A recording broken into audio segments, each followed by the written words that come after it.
Colombianos, es increíble cómo el mismo gobierno creó la Unidad Nacional de Gestión de Riesgos y Desastres por allá en el gobierno de Álvaro Uribe Vélez y Santos, y hoy en día es la caja menor de los corruptos. Pues resulta que un funcionario del gobierno de Iván Duque se irá para la cárcel, señores, e iniciará un juicio disciplinario por haber entregado muchos millones de pesos en contratos, ¿no?, durante el periodo de Iván Duque. Y es que el exdirector de la Unidad Nacional de Gestión de Riesgos, Eduardo González, tendrá que responder en juicio disciplinario por la entrega de un contrato de cerca de 93.500 millones de pesos a empresas de venta de licor y pólvora para suministrar ventiladores hospitalarios en pandemia. Hágame el favor, en pandemia hicieron y deshicieron con los recursos de Locat Paz, señores, con los recursos de la Unidad Nacional de Gestión de Riesgos, y vienen a posar de que no miren el espejo retrovisor de Duque, que Duque fue una perita en dulce. Hágame el favor, miremos el informe. Cerca de 93.500 millones de pesos habrían sido entregados a empresas dedicadas a la venta de pólvora y licores para que suministraran ventiladores hospitalarios a las unidades de cuidados intensivos en la época de pandemia por cuenta del COVID-19. El exdirector de la Unidad de Gestión del Riesgo de Desastres, Eduardo José González, deberá responder en juicio disciplinario por la ejecución de estos contratos. Durante la época de la pandemia de COVID-19, la Unidad Nacional de Gestión del Riesgo habría autorizado la firma de contratos para la adquisición de ventiladores de asistencia en centros de atención a pacientes hospitalizados y con deficiencia respiratoria. La Procuraduría descubrió que la administración de Eduardo José González, al parecer, ejecutó esa directriz con empresas dedicadas a la venta de pólvora, actividades de construcción, venta de licores y actividades de pesca. El ente de control resaltó el incumplimiento del contrato por más de 93.500 millones, que tenía como objeto el suministro de ventiladores para preservar la vida de pacientes internados en unidades de cuidados intensivos por estar contagiados con el virus, lo que evidencia una actuación irresponsable. González Angulo vulneró el principio de moralidad pública, pasando por alto el cabal cumplimiento de los deberes funcionales que tenía la obligación de cumplir, con lo que habría materializado la comisión de una falta que de manera provisional fue calificada como grave, a título de culpa gravísima. Por tal razón, el Ministerio Público formuló cargos contra el exdirector de la Unidad de Gestión del Riesgo de esa época, Eduardo José González, por las presuntas irregularidades en este proceso de contratación. El entonces funcionario, que por su rol ejercía como ordenador del gasto del Fondo Nacional de Gestión del Riesgo de Desastres, instruyó a la fiduprevisora para que en su calidad de representante legal, vocera y administradora de la subcuenta para la mitigación de emergencias COVID-19, gestionara los negocios jurídicos. Para la Procuraduría, González deberá responder en juicio disciplinario y explicar el por qué, al parecer, 93.500 millones de pesos fueron entregados a personas y empresas que nada tenían que ver con el suministro de equipos médicos y sí con la distribución de licores y pólvora. Hágame el favor. Y la pregunta es, ¿cumpliría esta empresa de licores y pólvoras con los ventiladores para tratar esta pandemia que existió? Ay, señores, ¿será que se esfumaron? ¿Cuántas comisiones o coimas presuntamente pudieron entregar? Aquí se va destapando el rollo, señores, tremendo esto. Por otro lado, la señora Paloma Valencia salió atacando al presidente Gustavo Petro, dijo que el señor tiene que ir a un juicio político en tal caso si violó los topes electorales. Hágame un favor. Y entonces se escandalizan cuando Gustavo Petro habla de un golpe de Estado. ¿Qué les parece? ¿No? Paloma Valencia dice, les quiero recordar este video de hace algunos meses. No hay un golpe blando contra Petro. El juicio político lo establece la Constitución en su artículo 109. Si un político excede los topes electorales, la sanción es la pérdida de investidura. Hágame el favor, señores. Hágame el favor. Me han estado preguntando por el famoso juicio político al presidente Petro, que él ha calificado de golpe blando. Ni golpe blando, ni nada por el estilo. Es una disposición de la Constitución Política de Colombia, el artículo 109, que es clarísimo en decir que si un político viola los topes electorales, esto es, gasta más plata que la ley autorizada, la sanción es la pérdida de investidura. Por supuesto, ahí empiezan todos los debates. La primera es si el presidente Petro violó los topes de campaña. Para mí, la respuesta es afirmativa. Estamos viendo la cantidad de plata que recibió Nicolás Petro, de todo tipo de personajes vinculados con la corrupción, con el narcotráfico, que terminó, dice él, no en la campaña, sino en sus bolsillos, porque la defensa ha sido siempre que la plata se la robó Nicolás, por eso está investigado por enriquecimiento ilícito y no fue a parar a la campaña. Sin embargo, empiezan a aparecer preguntas en torno a eventos públicos como el de la P gigantesca de Petro en Barranquilla, que fue pagado y que no hace parte de las cuentas de campaña. Dicen que en ese momento aún no había iniciado el periodo de campaña. Sin embargo, vienen las investigaciones de la silla vacía, que son sumamente graves, que muestran que el ejército de más de 20.000 testigos electorales que recibieron 100.000 y 150.000 pesos por trabajar en el día electoral, fueron pagados en efectivo a través de una empresa de giros que terminó distribuyendo toda esa plata. Y esa plata no aparece reportada en las cuentas cuentas de campaña. Por supuesto, ha dicho el presidente Petro que es que el día electoral no es día de campaña, porque la campaña se acaba el día antes. Esa es una interpretación muy exótica de lo que está pasando, porque en realidad todo el mundo sabe que el día más costoso y los costos más altos de una campaña están en el día electoral, y todo el mundo siempre ha interpretado que hacen parte de los costos de la campaña. Viene el segundo escándalo, Daily Corp, que es esta cantidad de dinero gigantesco que viene de una empresa que terminó tumbando un montón de personas que se dedicaba a los bitcoins. Y el cuento es que compraron un avión por $2 millones que el presidente usó para viajar por todas partes. Ahí está la foto donde está dormido con Benedetti y aparece el escudo de Daily Corp como dueño del avión. Esas cuentas tampoco aparecen en las cuentas de campaña, como tampoco aparecen las donaciones de la US, ni de FECODE, ni una cantidad de recursos que, según parece, y es las informaciones que hemos recibido por medios, había recibido el señor Roa, gerente de la campaña y hoy presidente de Ecopetrol, que habría recibido miles de millones de pesos en sus cuentas personales, de las cuales habría pagado sin incluirlos en las cuentas de la campaña. Por supuesto, la siguiente pregunta es ¿qué va a pasar en el Consejo Nacional Electoral? Porque ya hay una ponencia que dice que el presidente efectivamente voló los topes de campaña. Habrá mayorías en el Consejo Electoral, amanecerá y veremos. Y lo otro es la investigación que cae en la comisión de acusaciones sobre el presidente y que está recibiendo declaraciones y pruebas. Lo grave es que ahora que se va a cerrar, pues van a tener que llevar esa votación a la plenaria de la Cámara, para que sean todos los miembros de la Cámara de Representantes los que decidan si se investiga o no se investiga al presidente por una conducta que tipifica la Constitución Política de Colombia. No es un golpe blando, es una investigación que cada día le aparecen más pruebas.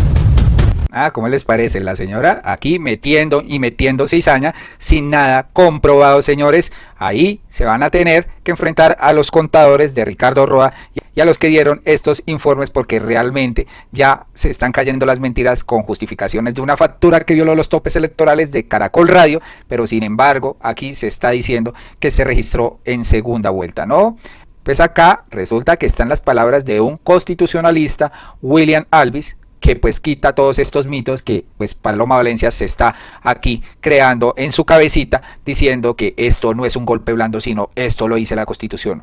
Mafe Carrascal dice: estamos quebrando el ordenamiento jurídico con el proceso adelantado del CNE en Colombia contra el presidente Petro. Recomiendo escuchar la constitucionalista William Alvis sobre las competencias del CNE y las atribuciones del Consejo de Estado. El CNE no es competente para investigar ni sancionar al presidente, y la sala de consulta del Consejo de Estado no tiene la atribución de dirimir el conflicto de competencias entre el CNE y la Comisión de Acusaciones por violar los topes de campaña. Vamos a ver en qué para todo esto. Miremos. Gran revuelo hay hoy en el país por la posibilidad de que el presidente de la República y la campaña presidencial puedan ser sancionados por el Consejo Nacional Electoral. Sanciones de carácter administrativo, dice, multa o de otro tipo. Lo anterior derivado de un pronunciamiento de la Sala de Consulta y Servicio Civil que dirimió el conflicto de competencias entre el Consejo Nacional Electoral y el Congreso de la República, Comisión de Investigación y Acusaciones. En primer lugar, debo decir que la Sala de Consulta desbotó su parámetro constitucional y legal, por cuanto no es autoridad señalada en el ordenamiento jurídico para dirimir conflictos de competencia entre una autoridad judicial, como lo es el Congreso cuando investiga al presidente, y una autoridad administrativa, como lo es el Consejo Nacional Electoral. El artículo 39 del Código de Procedimiento Administrativo, CEPAC, y el 112 dice que dirime conflictos de autoridades administrativas, y el Congreso de la República, cuando investiga y juzga al presidente, no es una autoridad administrativa. Entonces comenzamos mal.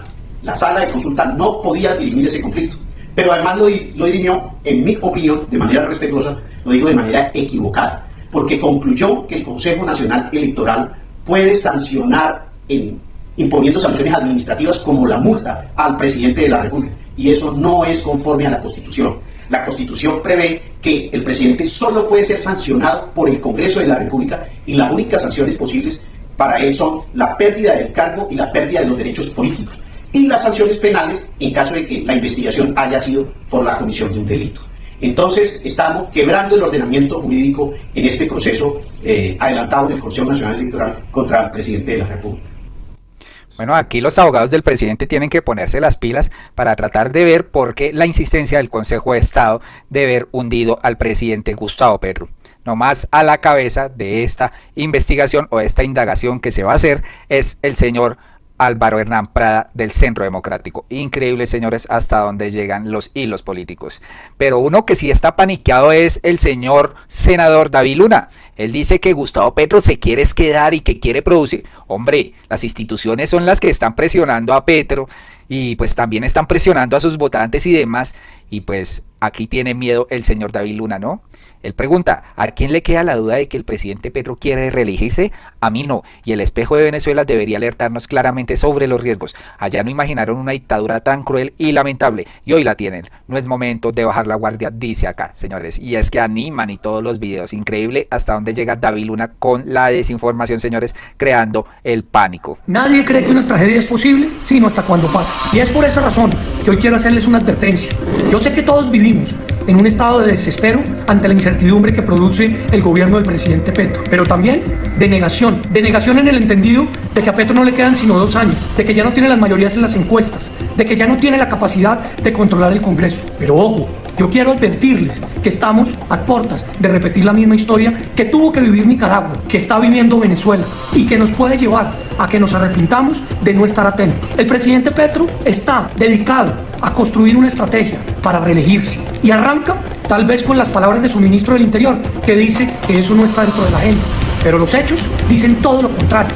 Una senadora del Pacto Histórico va a presentar un proyecto de acto legislativo para autorizar la reelección. El presidente Petro se quiere meter a fondo en la elección del procurador para evitar un control más, pero adicionalmente se quiere meter en la elección de los nuevos magistrados de la Corte Constitucional, que son 3 los que cambian y los que podrían eventualmente permitir autorizar una nueva reelección. Y ni que hablar de cómo quiere golpear la autonomía de la organización electoral, no solamente no entregándole los recursos oportunamente, sino utilizando a su superintendente de Industria y Comercio para tratar de penetrar sus bases de datos y su software. Por esa razón yo quiero hoy levantar la mano y pedirles a todos que tenemos que estar pendientes de la movilización social, de la movilización ciudadana. Petro ya perdió las calles y él lo sabe.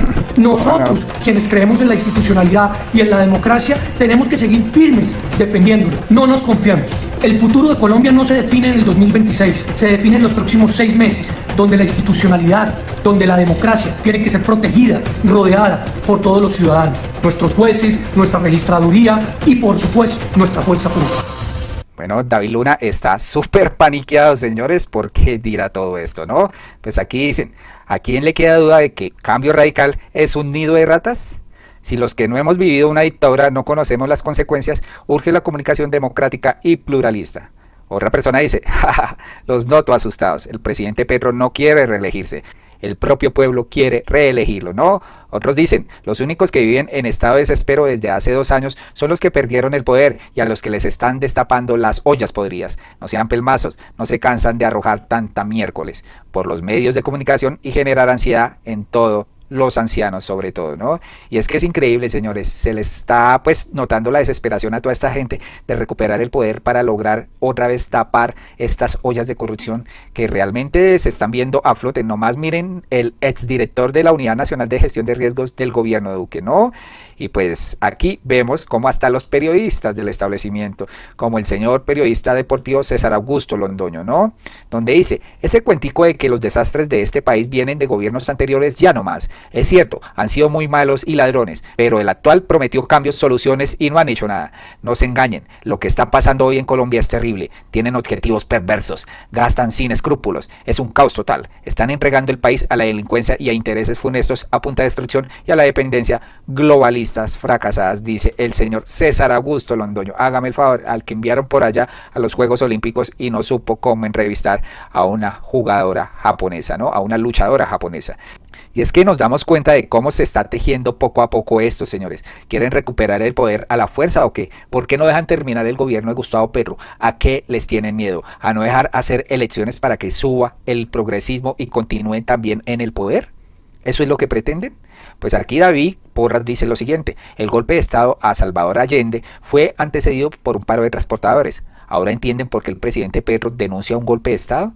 Y es que sí, se inició el paro presunto de camioneros. Varias personas, varios camioneros, varios conductores, empleados y todos han manifestado que ellos no quieren ir a paro. ¿La orden de dónde viene? Claro, de los magnates que manejan el transporte en Colombia, aunque dicen que no, que ellos no manejan mucho, que la mayoría son de pequeños empresarios. Patrañas, señores, patrañas, ¿no? Tengamos en cuenta, el ACPM está congelado hace más de 56 meses. ¿Quién está subsidiando esto? El gobierno nacional. Cuando esta plata se puede invertir en programas sociales. No quieren que se les suba porque se les daña el negocio a estos magnates del transporte. Increíble.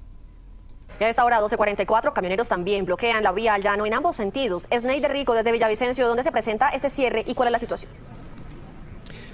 Catalina y televidentes, buenas tardes. Nos encontramos en el punto de conocido como Llano Lindo. Esto es a la entrada o la salida de Villavicencio en el sentido hacia la ciudad de Bogotá. Aquí un grupo de transportadores de carga están a esta hora realizando un cierre.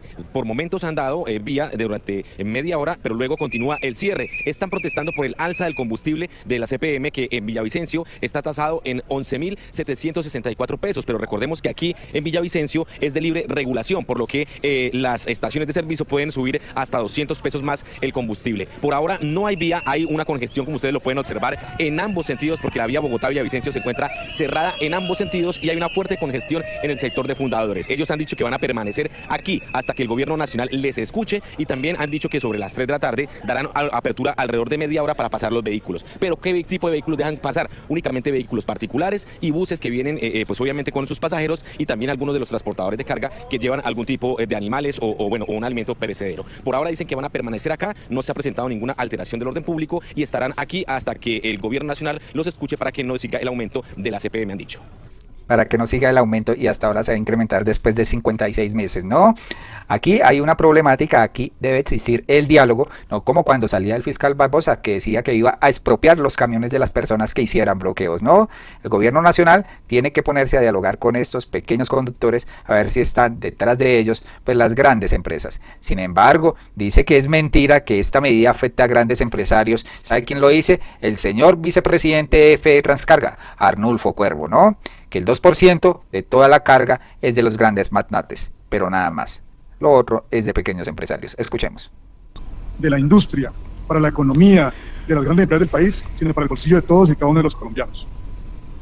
Yo me voy a referir a las palabras del señor presidente de la República cuando argumentó, entre otras cosas, el día sábado, las razones por las cuales debía de darse un incremento a los precios.